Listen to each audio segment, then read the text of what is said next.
পশ্চিম ভোজপুর এলাকার বাসিন্দা এবং রাবার ড্রামে অনলাইন ব্যাংকিং ব্যবসায়ী হাফেজ রমজান আলী রাতে ব্যবসার দোকান বন্ধ করে বাড়ি ফেরার পথে দুর্বৃত্তদের সশস্ত্র হামলার শিকার হন।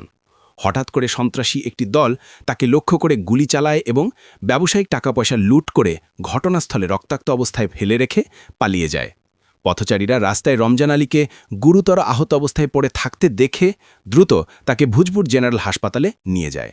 তবে অবস্থা আশঙ্কাজনক হওয়ায় এবং অতিরিক্ত রক্তক্ষরণ বন্ধ করতে ব্যর্থ হলে তাকে দ্রুত চট্টগ্রাম মেডিকেল কলেজ হাসপাতালে রেফার করা হয়। শেষ খবর পাওয়া পর্যন্ত চিকিৎসকরা তাকে উন্নত চিকিৎসা দেওয়ার চেষ্টা চালিয়ে যাচ্ছেন। ঘটনার পর এলাকায় চরম আতঙ্ক ও ক্ষোভ বিরাজ করছে। সন্ত্রাসীদের দ্রুত গ্রেফতারের দাবি জানিয়েছেন স্থানীয়রা।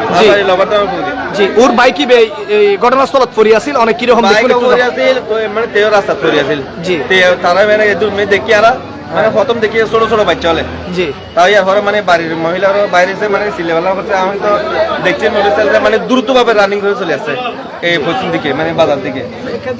মানে তাকে তাহলে আপনি যাওয়ার পথে যারা দুর্বৃত্তরা ছিল তারা চলে আসতেছে, আপনি তাদেরকে এভাবে দেখেছেন, মানে চলে আসার সময় দেখেছেন দ্রুত? আমি মানে চিনতে পারিনি, মাথা টুপি ছিল, মানে কি মুখ বাঁধা ছিল এই যে মামলা দিয়ে।